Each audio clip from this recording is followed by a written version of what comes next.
肥胖有可能是因为脾虚。Hello， 大家好，我是江湖小虾米。在现实生活中，有很多朋友呢，因为身体的肥胖而发愁，无论怎么减肥也减不下来。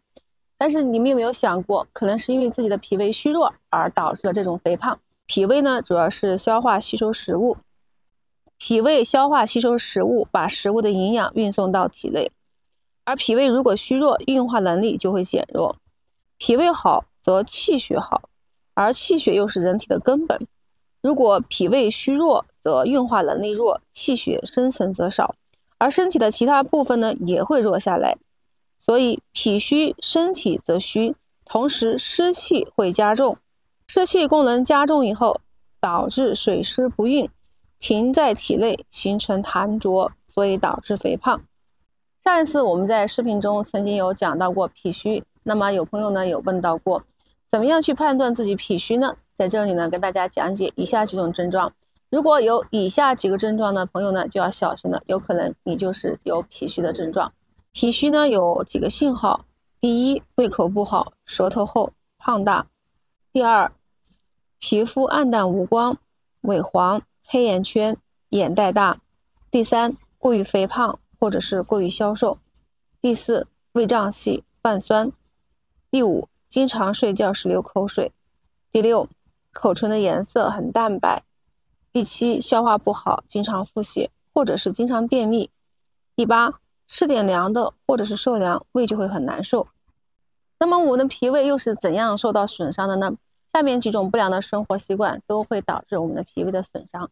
第一，由于劳累、焦虑、紧张，当思虑过多的时候，会使脾气郁结，伤脾。第二，不吃早餐，经常不吃早餐，脾胃没有可以运化的东西，无法给自身提供营养，造成脾虚。第三，喜欢吃甜腻油腻的食物，脂肪和含糖量高的食物食用过量会加重脾胃负担，伤脾。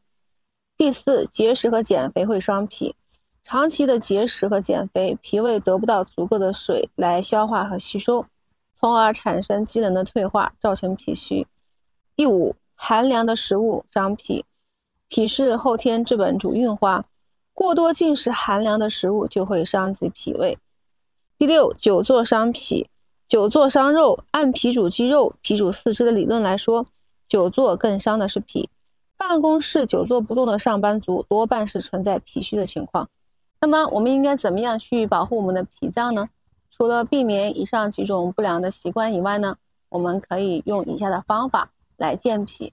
首先第一个动作呢就是去揉腹。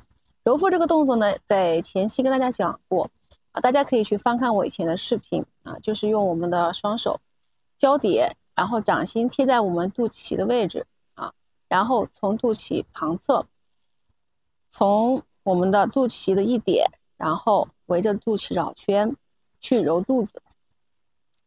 那么第二点呢，就是可以去按压我们的合谷穴和曲池穴。那么这两个穴位呢，在之前的视频也有跟大家讲过，大家也可以去翻看我之前的视频。那么第三点呢，就是要合理的运动和锻炼，注意保暖。一般来说呢，每天去坚持半个小时的有氧运动，一定可以去增强我们脾胃的功能。好，第四点呢，就是尽量的进食一些清淡的食物，避免辛辣和刺激。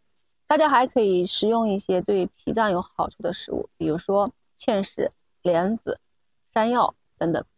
好了，以上就是今天为大家分享的所有的内容。